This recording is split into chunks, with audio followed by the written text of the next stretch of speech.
All right, welcome back to the second match in round number one here at Modern Mondays at Guardian Games in Portland, Oregon. We're Portland Paper. I'm Travis Cooper, hanging out with match finder, producer, commentator, Ian Lunger. and I think Ian was maybe feeling a little lazy here and didn't want to type in a different name for our match on the right, and so you brought us another Urza match for Mm-hmm.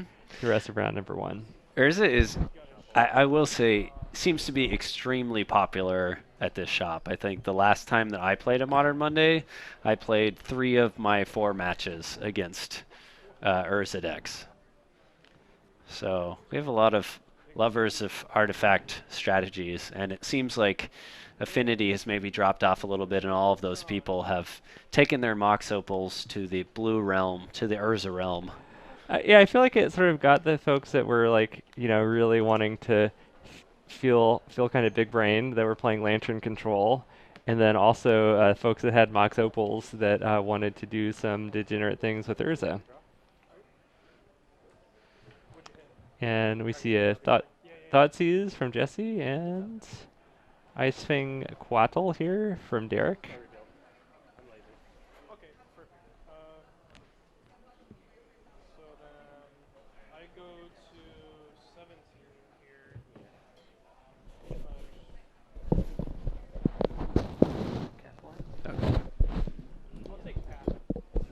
And we're getting a path taken from this Thoughtseize. And leaving us with the Knight of Autumn, Noble, Stoneforge Mystic, and Windswept Heath.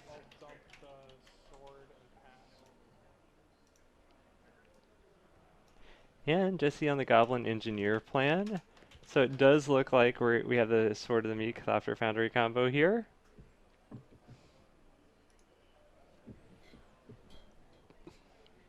So all we need is a Whir of Invention, and we're probably looking at some trouble here.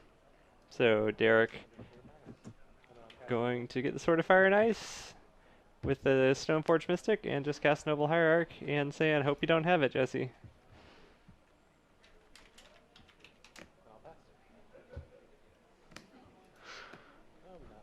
So it looks like I did have to change the deck names after all. Fair enough. Well, feels like Urza.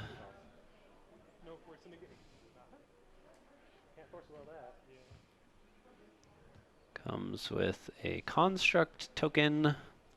And now all the artifacts are going to make blue mana. Derek leaving the 2 cards that were revealed with Thoughtseize face up. Looks like we'll see Stoneforge come in, and we will see SoFi onto the, I want to call it a Strix.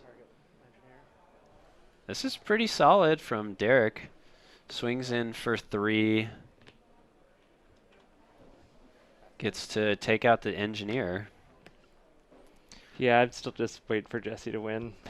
I mean, Jesse is still needs both Sword of the Meek and Thopter Foundry, so... Nope, we have Sword of the Meek in the graveyard. We just need a Thopter Foundry. Okay. Yeah, once Goblin Engineer did its job, put Sword of the Meek in the graveyard. So, yeah, right now we've got the combo.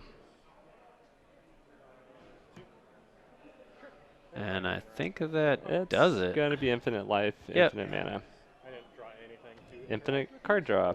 All right. Well, Whirza picks that one up fairly quickly. Hey, Nuglo. How you doing? Good to see you. Well, that was fast. Yeah, that was fast. I feel like that's a good, comparison to, this iteration of the deck versus what we saw in round one. Is that you have a lot more of an outlet to just win the game, where the paradoxical outcome variant, you can more reliably make a lot of tokens and draw a lot of cards, but you don't have quite the combination of, Jesse basically played kind of a 2-card combo of Goblin Engineer into Whir of Invention. And also, you need a couple random artifacts that your deck is playing that literally is the rest of your deck, and then if you have Urza in there, you win the game. If you don't have Urza, you're going to be able to generate a lot of life and a lot of blockers for a long time. Right. It still feels like maybe this Whirza deck is more powerful than the Paradoxical deck as far as just having that kind of like I win button. But Paradoxical is definitely juking what people are generally bringing in to interact. Yeah, paradoxical outcome definitely negates any kind of artifact removal, and also is more resilient to a card like Stony Silence, where you're just generating Thopters that are going to attack and bouncing them back to your hand. And yeah, chat, we're going to get into Pioneer, but we're probably going to wait until maybe like round 3, because I feel like that's going to be the question whenever anyone jumps in is going to get asked. So we're going to have maybe in round 3, we'll have a big Pioneer talk.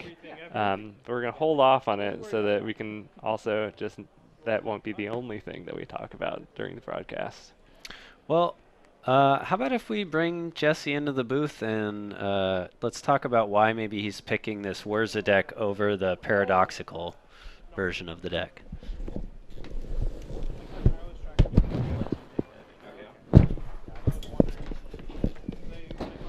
So Travis is going to fetch up Jesse, and we'll just have a quick chat about the deck construction that Jesse is going with currently. Come on in. Yeah, toss on the headset and just make sure the mic is close to your mouth. Is good? A little closer. There we go. Okay. So, if you'd like to introduce yourself. I'm Jesse. I play here at Guardian Games as much as I can. Definitely. Sweet. I've been enjoying Modern a lot. Yeah, and Jesse was just the player that we saw on the Whirza deck. So I wanted to ask you, Jesse, in our first match today, we actually saw the Paradoxical Urza deck. I wanted to ask you, why are you playing Whirza over Paradoxical Urza, and kind of what do you see as the strengths and weaknesses of both decks? So Whirza is very much a competitive EDH style grind game deck. The similarities are really very surface level in that it shares the same shell of Urza, Opal, and Arkham's Astrolabe. They're all the cards that they share are mostly just enablers. Although on that same token, it's very easy to build both. I'm in the process of building Outcome. Outcome looks very explosive, very consistent too, which is kind of crazy, and like very fun. But the Whirza game plan is definitely a lot more grind gamey, and you're able to just slow the game down and interact a lot more, especially post board. It's a lot freer to board out some of your artifacts to bring in Thoughtseize, trophies, and like the Tezzeret game plan is a lot better too. I'm definitely looking for some Okos because that card is sweet and like any game plan really. Have you found that in that you've kind of preferred this version in grindy matchups? I guess part of why I ask is the first matchup we saw was the Paradoxical Urza deck against a Titan Shift deck today, and it put up a fight but ended up getting run over by Titan Shift because, as from what I've seen online, that deck doesn't play a lot of counter magic in the sideboard, and it feels like the Whirza deck's maybe playing a little bit more reactive. How do you find specifically the Titan Shift matchup as a Whirza player? Titan Shift is rough because, like any other aggro deck, it just gets onto you real fast before you can assemble your value and start putting up a fight, because your Thopter Sword is the game plan.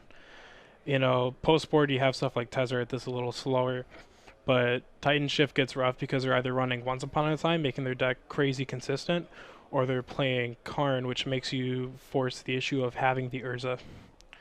And the Outcome deck just, it's not nearly as free for them to play cards like, Thoughtseize and Trophies, because they're almost always limited to just 3 colors. And like in my deck, I have 2 Magus of the Moons, just because it's such a free roll with the mana base. Stuff like Spires of Industry, and not nearly as restrictive color requirements. And no Mystic Sanctuary.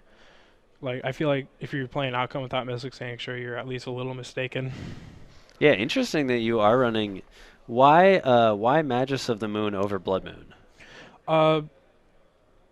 I guess maybe I should reevaluate now because the deck, I'm also running Emrys right now, but Your opponent usually boards out spot removal because it's only good against Urza, especially cards like Lightning Bolt. Although you probably don't see Bolt as much in those matchups, but mainly like it eats a removal spell or it just stays there forever. It's a 2/2, which is a clock. We can see a collector hoof that's very relevant, and all the cards that hit artifacts usually hit enchantments as well. It's a good point. So, you can't get War and Torn, and then you just lose your win con. You can just keep your Magus there for a long time, and with Mystic Sanctuary being out, like blue white has a rough time with, resolved creatures and resolved artifacts and enchantments. So it's kind of like choosing to, you know, kind of go under their game plan of removing um, creature removal for artifact removal instead of overloading their artifact removal, because you're fine with your artifacts getting removed.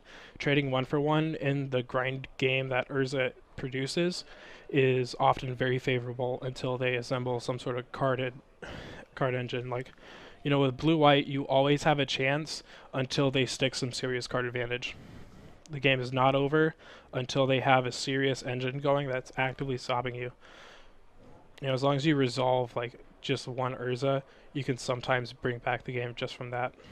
Yeah, I was going to say, it does seem like Blood Moon has taken a bit of a hiatus from the format, and as such, we've seen a lot of these big mana decks, Amulet Titan, Titan Shift, Tron, all kind of creeping back in greater numbers. So it probably is time to bring back Blood Moon, and I like the idea that, Blood Moon on its own is not enough against those decks. You also have to clock them. So Magus of the Moon doing a little bit of both, and as long as you can dodge the common forms of removal that you're expecting in the matchup, I think it's a great choice. Well, thanks for doing a quick interview with me. Yeah, We're of going to course. take a Good short time. break for round two, and we will be back in a moment.